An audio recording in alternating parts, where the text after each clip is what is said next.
And welcome back, George Norrie, along with John Hogue. John, how far out do the quatrains of Nostradamus go out into the future?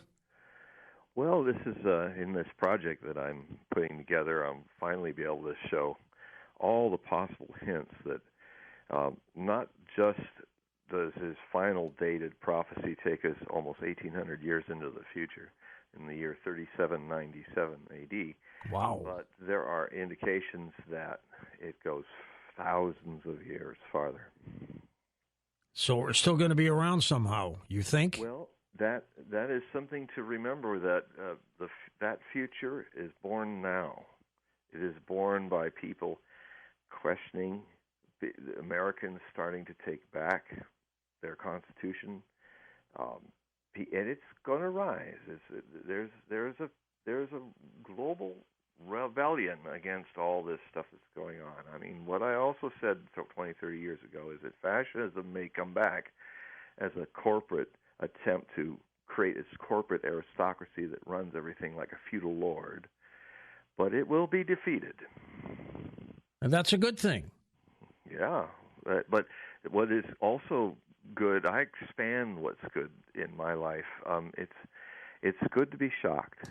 It's good to kind of discover that I'm not being told by the mainstream news what's completely going on in my life.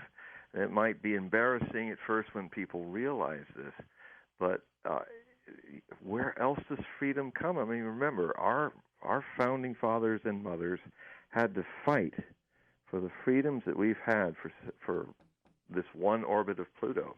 And now that it's coming to an end, a new orbit of Pluto is required, and Americans need to have a new revolution. Now, it doesn't have to be violent.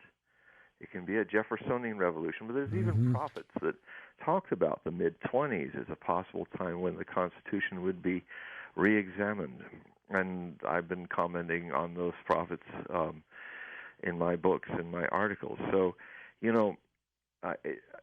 if I had hours and hours that I know can't happen on this show because of the way of the reality is, if people are interested in knowing more of the nitty-gritty about what I'm about, join my Hogue Prophecy report. It's also something you can do going to HogueProphecy.com. I mean, George, I never thought about this, but if you wanted me to send to your email a free, as a gift to you, of this, and just kind of read my sources and start to check out some of the people that might be interesting on the show, I'd be happy to do that. Send it to me as a part of the show. It doesn't have to be free. You just send it to me and we'll take care of things. Yeah. So, I'll talk to Tom about it, and because I'm thinking I've got so many great potential guests for you. Keep it coming. Yeah. Let's go to the phones. East of the Rockies, Brian's with us in Indiana to get us started. Hey, Brian, you're on with John Hogue. Hey, George. Good morning. How are you? Okay, my friend. How are you? I'm doing great. How are you, John? I'm doing fine. Hey, listen, George. I mean, John's right. We live in a banana constitutional republic right now. Look at how dysfunctional inside that beltway over there is. Our president is so weak he can barely talk or stand up. We have a $33 trillion deficit. We have a $2.3 trillion deficit in this year. We haven't had a balanced budget or a budget in this country since the 1990s. That just shows. And we haven't had a declared war by Congress since the Korean War, and we fought a whole lot of wars. Yeah, we have. No doubt. Hey, listen, I got two quick questions. Okay. On Nostradamus. I haven't never heard anybody ask this or anybody talk about it. Did his quatrains talk about artificial intelligence and this, what some people call climate change? And I'll just take my answers off the air. And, George, I can't wait to see you guys in Columbus. See you in less than 2 weeks, Bri. Thanks. Go ahead, John. Thank you, Brian. Yes, there's a lot on climate change, a lot. In fact, so much so that one of my books in this bucket list decade ahead of me is to write a major book that I've been preparing for 35 years of all the prophecies around the world, including Nostradamus, that really see climate change as something in our future. But it's going to be more than that. It's going to be also kind of a reboot about how, because I'm at this point, I would say that the green movement is doing more to destroy interest in this situation with all the preaching and all the puritanical. Yep, I agree. It's terrible. And so I'm kind of at war with them now, and I've been watching this thing coming for over 50 years. So this has got to stop. This kind of shaming fossil fuels offhand or nuclear power offhand is denying the fact that what we're really talking about here is very simple. It's not evil fossil fuels and coal and all that. The question is simply this: can we stop the CO2 and methane coming into our atmosphere and blocking the heat in the atmosphere and not warming the world and the oceans? So that doesn't make any system or energy an enemy. It needs we need to see the real problem. The problem is, can we sequester the carbon in a power source we already have? Can we improve nuclear technology so it doesn't melt down, so it can't be made into weapons? In fact, there's been a technology since '62 that's been around because everybody didn't use it because they wanted to make weapons, and that is thorium reactors. And I have some more good news for you. China is starting to build them. America's starting to build them. It's slowly coming. We could change the whole nuclear industry into something very safe, and at the same time being able to eat the wasted nuclear material to initiate thorium reactions. John, and then Nostradamus on artificial intelligence. Anything there? Well, he basically, when he looks at our time, he says, "Oh, what a great loss of learning and letters." So he doesn't call it. I think if he understood English, he would ask the same question I'm always asking these people who are into artificial intelligence: how can you put artificial next to intelligence? That's like saying, you know what? Look at me. I'm almost smart.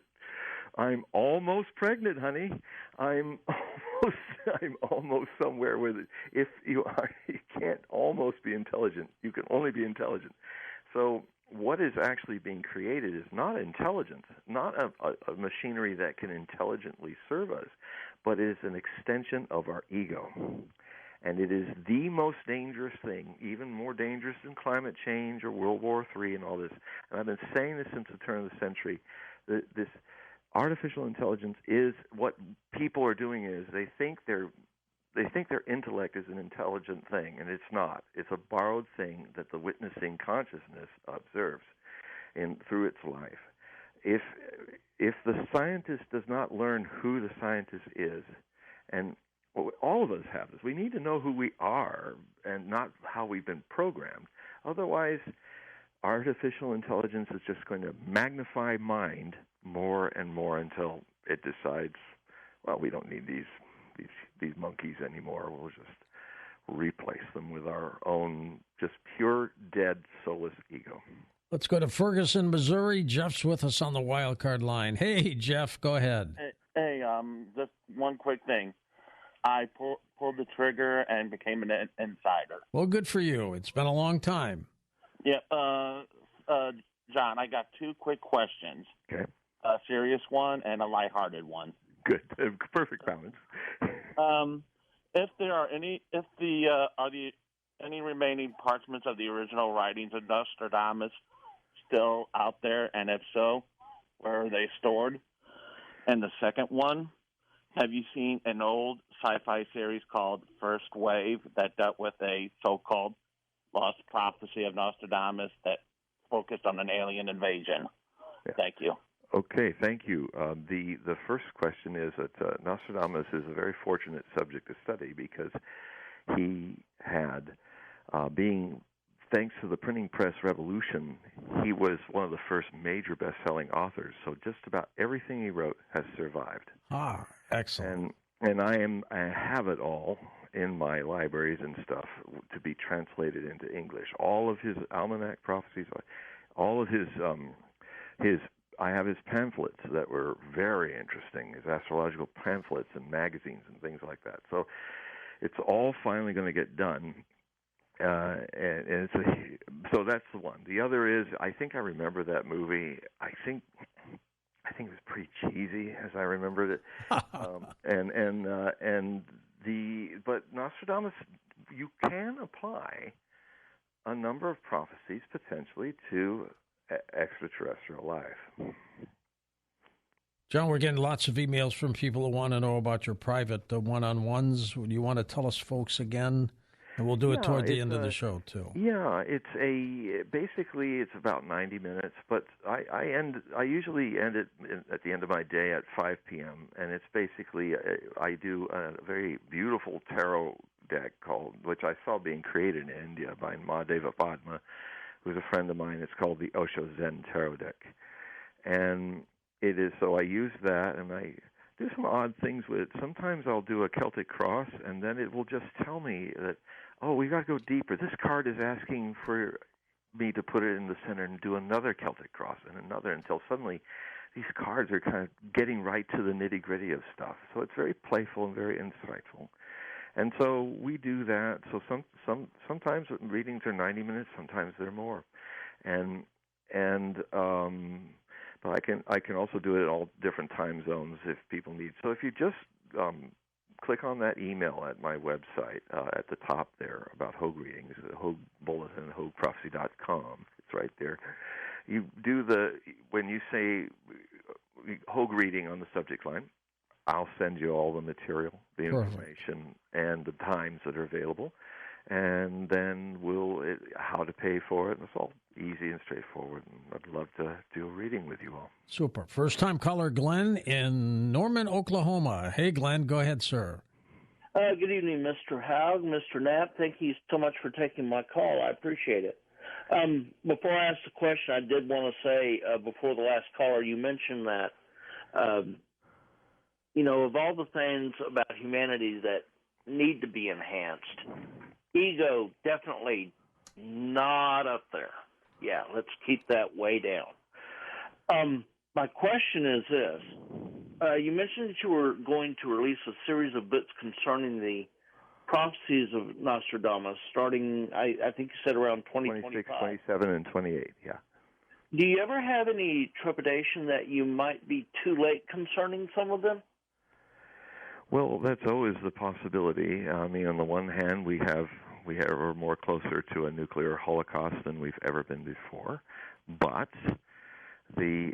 one has to be an alchemist with life, and everything that life throws at us is an opportunity, including ego, because ego is something that is obviously coding something that we were born with, which is so ordinarily our very existence, I would assume, that we are born Buddhas, we're born Christ conscious. But ego is the coating of identity over that. And if you fight ego, you strengthen it. You can only transcend ego by witnessing it like a mirror reflecting it with no judgment for or against. It's a certain knack of real meditation, that the true meditation, where you simply become a watcher, completely engaged in your life, but not of it. And then wisdom grows from that, and ego becomes its servant. We've got Will in New York now. Take it away, Will. Hey, gentlemen. Really interesting topic tonight. I wanted to ask Mr. Hogue what he thinks of the other possible Republicans in the background, and just looking at the health of the candidates, what his source is for talking about Mr. Biden's health, because I know that he does come across very elderly in his demeanor, but if you listen to what he has to say, and this is coming from an independent voter, he is cogent and his thoughts make sense, and they're not all about himself. Whereas if you look at his, current likely competitor in the Republicans, they are always about himself. And Mr. Trump is morbidly obese and has other health problems that maybe Mr. Hogue can comment on. Will, always check your premises. That's what I have to do all the time. And you're using always. That is always a sign that emotion rather than reason is engaged. Like if your girlfriend says, "You're always late," you always are like this. So I would say first, watch yourself. Watch watch these always, and this guy is this way all the way, and this guy's making sense, and this guy's not. They may be, but to be a mere reflecting people is to use the word doubt as the Indo-European root of the word means, douage, which means to hover between yes and no.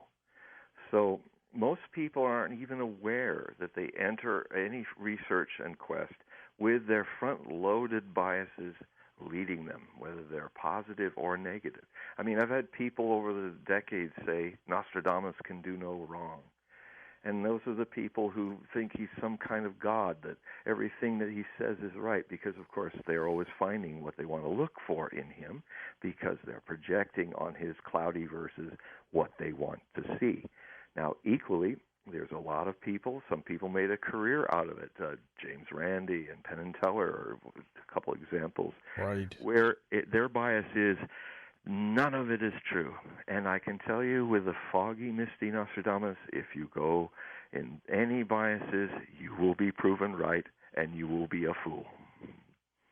Interesting take. And what about the other Republicans in the race? What do you think? Non sequitur. They're nobodies. There's not much out there. DeSantis will never win. There's not much out there at all. No, it's just Trump. It's Trump or not Trump. And I wrote a whole most accurate book I've ever written was my book that looked at Trump's astrology called Trump for President: Astrological Predictions. I wrote it in 2015 when he just came down the escalator. And I was shocked to see there's a whole lot of there in complicated stuff. So I read it. I wrote it like I was giving him a reading that, given his nature, would not pull any punches, but given his love for fairness, also show where he's got potentially good things. So if he's elected, I will finally have my third and final book that I can write about him, and we'll see. And it'll more be about a book about people who either blindly love him or blindly hate him, and the therapy they need to do to kind of bring another kind of energy to help him. He does not thrive with attacks, and he tends to absorb the attacker's energy completely. He's a perfect mirror for attacks. But if you want him to do your bidding, love him, don't hate him. We're going to have you on in that November of 24, just reacting to what's going on, John, so make sure you circle that on your calendar. We're coming back with John Hogue. His website is HogueProphecy.com, linked up at coasttocoastam.com, and we'll take final calls in just a moment. And welcome back to Coast to Coast. George Norrie along with John Hogue, his website, HogueProphecy.com, where you can sign up for personal readings right through the email address at the top of his website. Let's go back to the calls. Cornelius is with us in Louisiana. Hello there, Cornelius. Hey there, George and John Hogue. I've been waiting to talk to you. I told Tommy D I'm the God, Guns, and Gold man, the Bible, Bullets, and Beans man, telling everybody to get ready, George. Get ready. We're getting ready. But I disagree with Will. Trump is all right. At one time, he may have been a racist when him and his father wouldn't let some people in that were minorities in their apartments and stuff, and then with the 5 blacks saying that they raped a white woman. Yeah, he defended that as a Democrat. But as a Republican, he's done great things for black folks, and they don't put it on the mainstream media. But I agree with you, John Hogue, on this. Blacks and Latinos like strong men. They don't like weak men. And Biden, I've seen dementia in my relatives and friends, and I believe he's full-blown dementia. No medical analysis, just personal analysis from what I've seen. My dad was a Korean War vet. He got a letter from President Trump, and President Trump knew we were African Americans, so he's no racist. So, John, I want to know this from you. Benjamin Baruch, I tried to get on with him. Now, he says we're headed for a nuclear war this year or next year, but I believe that what's going to happen, because we've gone cashless here at the Coliseum in Alexandria, and I don't know if you said this, George, or it was on the news in between the ads or whatever. The G20 is going to a digital currency. I've said that. Has his Biden bucks saying we're going to a digital currency. So do you see this as being the mark of the beast? John Hogue, Nostradamus prophecies. God bless you, George. God bless you, John, and God bless Coast to Coast AM. Bless you back, guys. It's great to hear you. Trump is not Trump is a Gemini with a Uranus conjunct his true north. It is Mr. Surprise. He is always going to be surprising. His biggest challenge is he's a wide open channel, and he's not very aware. Sometimes he's getting better, but if he's in front of a bunch of right-wing people, he channels them. If he's in front of a bunch of other people that love him, he's wonderful. I mean, so, but he is a work in progress. Yes, the Biden, I've been seeing Biden as demented from personal experience of seeing it in people I know and stuff for a while. So it's there, and he needs to retire for the sake of the nation. He seems to fall a lot, John, doesn't he? Well, this is one of the signs of it, of dementia. In fact, he could be one fall away from not being the president anymore. It's kind of I consider it elder abuse, how the people around him keep him going. I really would love to see it end, because it's and especially since before this election happened, I was looking at his astrology, and his astrology showed that he would definitely get, unlike Trump, who did not get us in a war, he would definitely get us into a big war. And that brings me now to this prediction.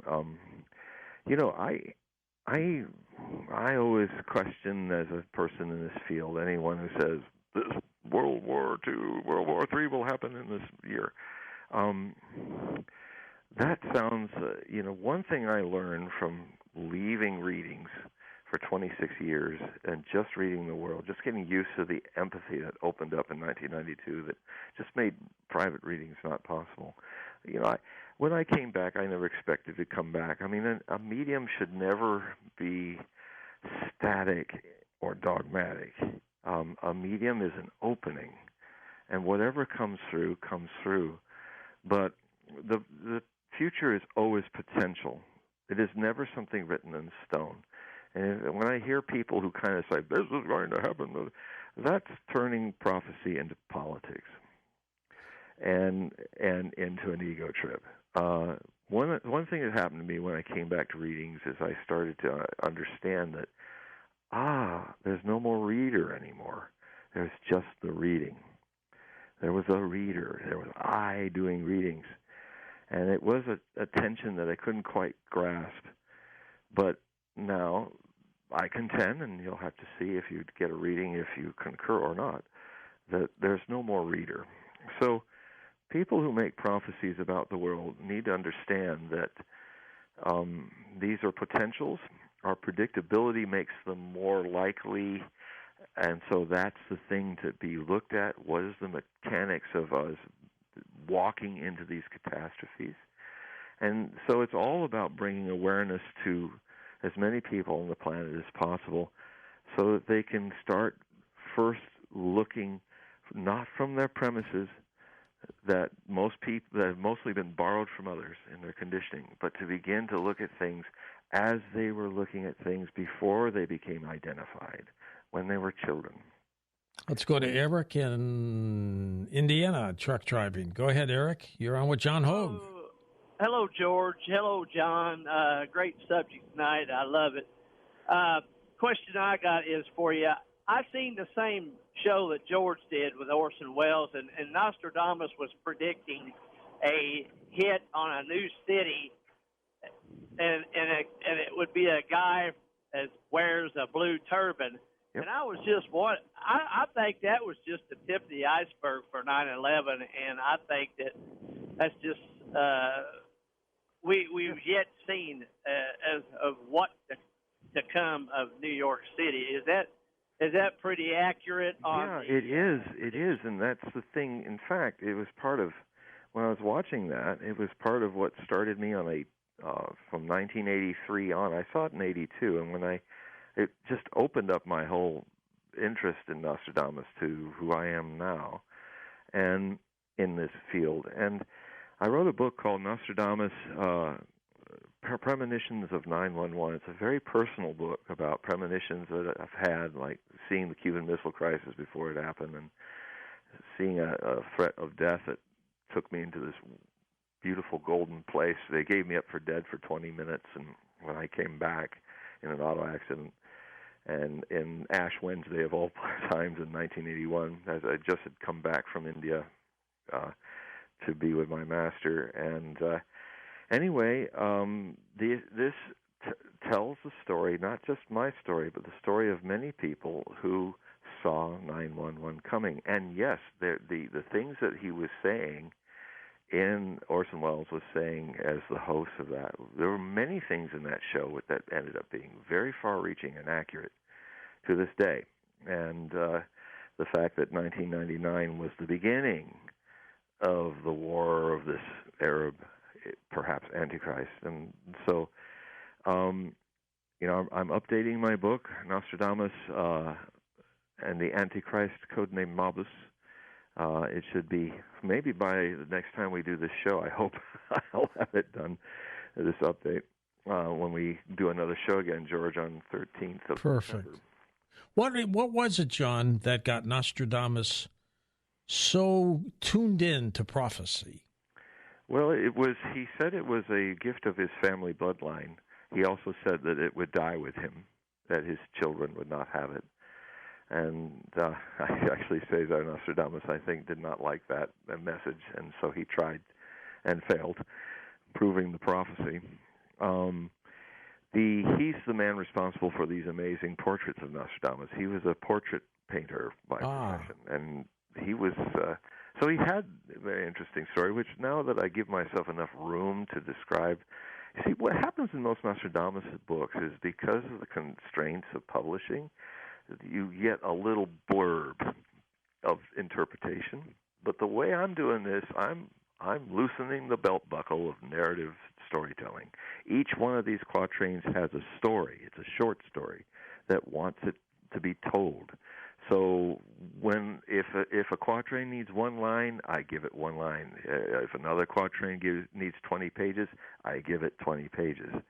And so I'm not going to deny these visions because of constraints of publishers, which I used to do. That's why I'm trying to finance this thing on my own, so I can just say, hey, I'm going to make these 3 volumes. And so soon I'll be on Patreon, and I am not on it yet, but I'm going to start. And did he predict the King of France would get maimed by a lance in a jostling episode? This is one that I took 10 pages to talk about in this fascinating story of, this is the prophecy, quatrain 35 of Century 1, that he anticipated. He wrote pamphlets about it. I mean, there's all this documentation that showed that he saw that it would be the cause of a split between Protestants and Catholics in France and terrible civil wars. That was his motivation for presenting his kind of dangerous thing to do, to present histories of the future, especially given that even back then as now, because I've had the direct experience, when I was on if you're accurate, you frighten people, and you get punished for it. I mean, I was on a special on Fox in 1996. It was seen all over the United States, where they actually filmed the thing I was describing of an explosion, small atomic bomb taking down the 2 towers. And that's what they did, but that's what they were inspired to say. And they'd show the towers flashing out of existence because, it had already been attacked. Yeah. And so the question was, will it be attacked again, and will it go down? And I said, yes, it's going to go down. And that was the message, and it would be around 1999 or no later than 2001. And so I documented, and this book kind of goes through it all, this thing happening. Now, it was rebroadcast just 2 weeks across America, 2 weeks before 9/11 happened by accident. And And so what happened was I was calling when the towers were burning and going down. I was calling my contacts in Fox, and I was saying, hey, we bunch of us did this thing. We got some things right, some things wrong. We really should get together. And she said, yeah, I'll go talk to the suits upstairs. And I never heard from them for years. And then Bram Roos, who was the contractor for that documentary, called me up to do something, and we never did things, but the thing that took away from that was I said, hey, Bram, what's going on with the Fox people? They don't want to even call me anymore. What's going on? He went, you don't know? I said, no, I don't know. What happened? He said, oh, you're blacklisted. The suits upstairs, Roger Ailes, all those people, they saw your documentary, and their reaction was to just ban you from Fox. Wow. Let's go to Plant City, Florida. Gordon's with us. Squeeze you in real fast, Gordy. Hey, thanks a lot. Kevin Montague, who's one of your previous guests, made some predictions. He's not a prophet, but he said that we're getting near the end and return of Jesus Christ. And I'd like to get John Hogue's view on whether he agrees, and I would like to get permission to give my website out where I advertise Kevin's about to become homeless. Can I give out my website, and you and John can look on there and learn about Kevin Montague? Real fast. Go ahead. Everyone go to GordonWatts.com or GordonWayneWatts.com. GordonWatts.com and GordonWayneWatts.com. And please donate to Kevin. Learn about him. He's one of my favorite guests on Coast to Coast, even ahead of Alan Collins, believe it or not. And I'd like your views on the return of Jesus, whether Kevin is right about that. I wrote a whole book, a beautiful coffee table book called Messiahs, which looked at 36 different religious traditions all around the world, Native American, East, West, and Christian, Judeo-Christian, Islamic, all of it. And it is amazing how all over the world, everyone has a Christ return story. And everyone believes that theirs is the one that's going to happen and all the others aren't. So it's interesting that they all share it.